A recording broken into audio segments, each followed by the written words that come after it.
இப்போ இந்த பக்கம் இறந்து போன அந்த சின்ன பொண்ணோட பாட்டியை பார்க்க ஏசையும் ஏட்டையாவும் ஒரு சித்த வைத்தியசாலைக்கு வராங்க. இங்க அந்த பாட்டி மயக்கத்தில் இருக்கிறத பார்த்துட்டு வைத்தியரை இந்த பாட்டி என்னாச்சுன்னு கேட்கறாங்க.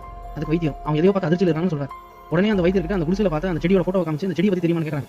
வைத்தியருமே அந்த செடியை பார்த்துட்டு ஒரு மாதிரி ஷாக் ஆகுறாரு. அதுக்கப்புறம் அந்த வைத்தியரோட அப்பா போட்டோ பக்கத்துல இருக்கிற புத்தகத்தையும் சுவடியும் எடுத்துட்டு வந்து அந்த செடியை பத்தி சொல்ல ஆரம்பிக்கிறார். சுமார் 105 வருஷத்துக்கு முன்னாடி இந்த கிராமத்துல ஒரு ஜமீன்தார் இருந்தார். அந்த ஜமீன்தார் ஒரு பேரழகிய கல்யாணம் பண்ணிட்டு இந்த ஊருக்கு தான் கூட்டிட்டு வந்திருக்காரு. இந்த ஊர்ல அவங்களுக்கு ஒரு பெரிய வீடு இருந்தது. அந்த வீட்டுல தான் ஜமீன்தாரும் அவருடைய மனைவியும் ஒண்ணா சந்தோஷமா வாழ்ந்துட்டு இருந்தாங்க. பிறகு அந்த ஜமீன்தாருடைய மனைவியும் கர்ப்பமாகி குழந்தையும் பெற்றாங்க. அப்படி அவங்க குழந்தை பெற்றதுக்கு அப்புறம் அவங்க மனைவியோட இளம போறதை ஜமீன்தாரால ஏத்துக்க முடியாம அந்த ஊரை விட்டு எங்கேயோ ஓடி போயிட்டாரு. கணவன் தன்னை விட்டு போயிட்டாருன்னு தெரியாம ஜமீன்தாருடைய மனைவி அதே வீட்டுல அவங்களோட மகன் பேரன் பேத்திகளோட 3 தலைமுறையை கடந்து வாழ்ந்துட்டு வராங்க. அப்படி அவங்க வயசாகி சந்தோஷமா அந்த வீட்டுல வாழ்ந்துட்டு இருக்கும்போது திடீர்னு பல வருஷங்களுக்கு முன்னாடி ஓடி போவான் ஜமீன்தார். அதே இளமையோட அந்த வீட்டுக்கு திரும்ப வராரு.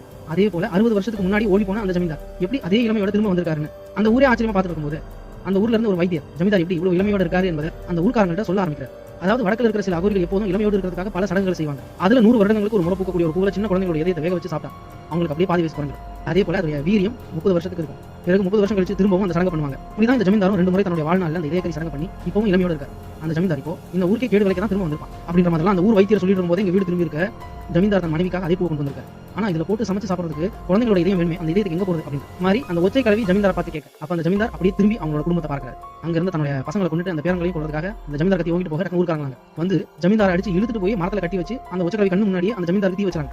அதை பார்த்த ஒற்றை கலவியும் அங்கேயே வாங்கிருது. இந்த கதையெல்லாம் அந்த வைத்தியர் சொல்லி முடிச்சோம். அப்படியே இந்த வீட்டுல இருந்து ஒரு அறையில ரேவதி ஒரு பழைய போட்டோ பார்க்கறா. அதுல அந்த கிழவியோட உருவம் இருக்கு. அந்த போட்டோ 1990 எடுத்த வருஷமா இருக்கும். அப்பவே அந்த கிழவியா தான் இருந்திருக்கு. இத்தனை ஆண்டுகளா எப்படி இந்த கிழவியால உயிரோடு இருக்க முடியும் அப்படின்ற மாதிரி ரேவதிக்கு டவுட் வந்தது. அந்த டவுட்டோட இந்த கிழவியை தேடி போறான். அப்படி தேடிட்டே போயிருக்க சடனா அந்த ஒற்றை கிழவி பின்னாடி வந்து கையில தடியால ஒரே அடி அடிச்சு அவளை மயங்க வச்சிருக்கான். அப்படி மயங்கி விழுந்து அவளை தரன்னு எழுதிட்டு ஒரு ரூமுக்குள்ள போகும்போது விஷ்ணு வீட்டுக்குள்ள வந்து அதை பார்த்துறான். அதை தடுக்க போன அவனையும் அந்த கிழவி அடிச்சு போட்டு அவங்க 2 பேருமே ஒரு ரூமுக்குள்ள போட்டு அடிச்சு வச்சிருக்கு. பிறகு அந்த குழந்தைங்க 2 பார்த்துட்டு இந்த கிழவி கையில மாட்டிடக்கூடாதுன்னு அந்த வீடு முழுக்க சுத்திக்கிட்டே என்ட்ரன்ஸ் கதவு வழியா எஸ்கேப் ஆக முயற்சிக்குங்க. அப்படியே கட் பண்ணா இந்த பக்கம் வைத்தியர் சொன்ன இந்த கதையெல்லாம் கேட்ட நம்ம எஸ்ஐயும் ஏட்டையாவும் அங்கிருந்து கிளம்பி அந்த கிழவியை தேடி போறாங்க. அப்படி போகும்போது வழியில் அந்த ஊர் தலைவரை பார்த்து இந்த கிழவியை பார்த்தீங்களான்னு விசாரிக்கிறாங்க. அந்த ஊர் தலைவரும் அந்த விஷ்ணு வீட்டில் தான் இந்த கிழவி இருக்கு, அந்த 2 குழந்தைங்க இருக்காங்கன்னு சொல்றாரு. உடனே போலீஸ் அந்த வீட்டை நோக்கி போறாங்க. அப்படி அவங்க 2 பேரும் அந்த வீட்டுக்குள்ள போய் பார்க்கும்போது அந்த வீட்டில் யாருமே இல்லை. உடனே 2 பேரும் பிரிஞ்சு போய் தேட ஆரம்பிக்கிறாங்க. அப்போ அந்த கிழவி பிரதாபன் பின்னாடி வந்து நின்று அவனை தாக்க ஆரம்பிச்சது. இந்த பக்கம் ஏட்டையாவும் குழந்தைங்களை தேடிட்டு போறாரு. அப்போ ஒரு அறைக்குள்ள இந்த 2 குழந்தைகளும் இருக்கிறத பாக்குறாரு. வாங்க குழந்தைங்களா நம்ம முதல்ல வீட்டை விட்டு போயிடலாம்.